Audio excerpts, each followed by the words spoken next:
We are living in a time of unprecedented, accelerating change. More than ever do we need to be responsive to these changes.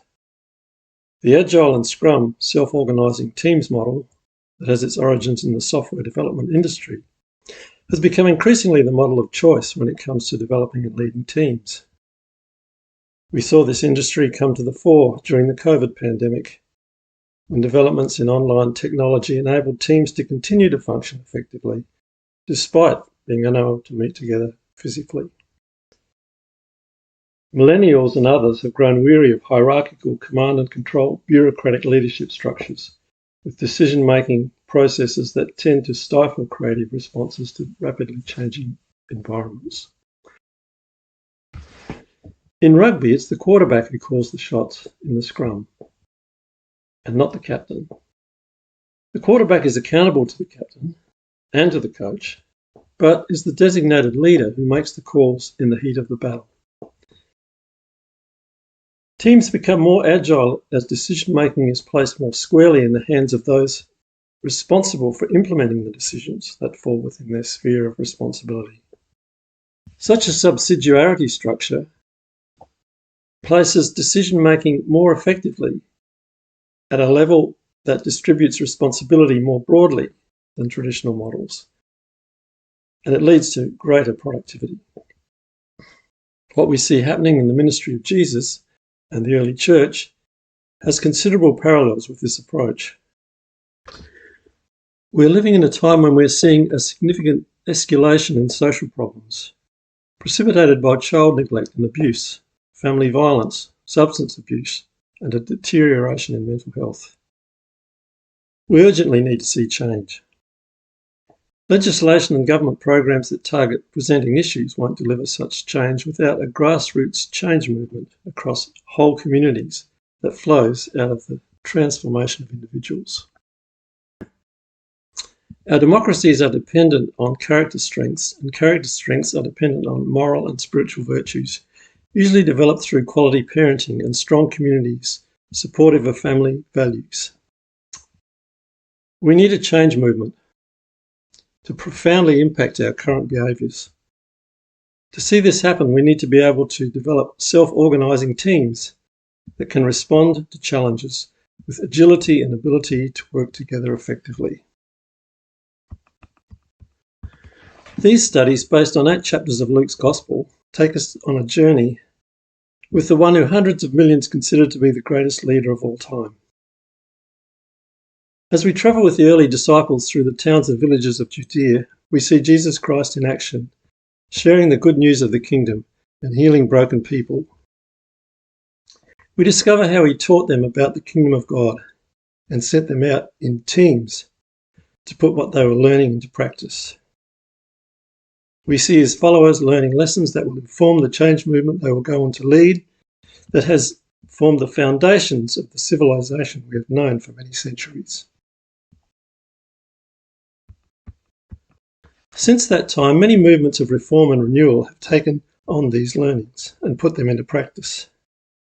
Some have been led by change agents such as Paul of Tarsus, St. Francis of Assisi, Martin Luther, William Wilberforce, George Whitefield, John and Susanna Wesley, William and Catherine Booth, Dietrich Bonhoeffer, Martin Luther King, Mother Teresa, Nelson Mandela, etc., etc. They have impacted whole nations, and their influence has spread beyond the shores of their country of origin. Other change movements that have not had such identifiable leaders as these have been just as effective, as a complex array of believers have challenged the status quo and made a difference in their communities, socially, morally, economically, and spiritually. Such leadership does not come without cost. Change does not come easily. The Master promises both rewards and adversities. Most of us are very good at protecting our own interests, but do not like to be challenged too seriously. Talk about denying self and taking up a sacrificial cross does not sit comfortably with a culture that aspires to unlimited prosperity and reward seeking. Being sometimes hated is not very pleasant either. as Jesus talks about in John 15:18-25, where he says, "Don't be surprised if the world hates us. Not everybody will hate us, but some will object to what we're doing."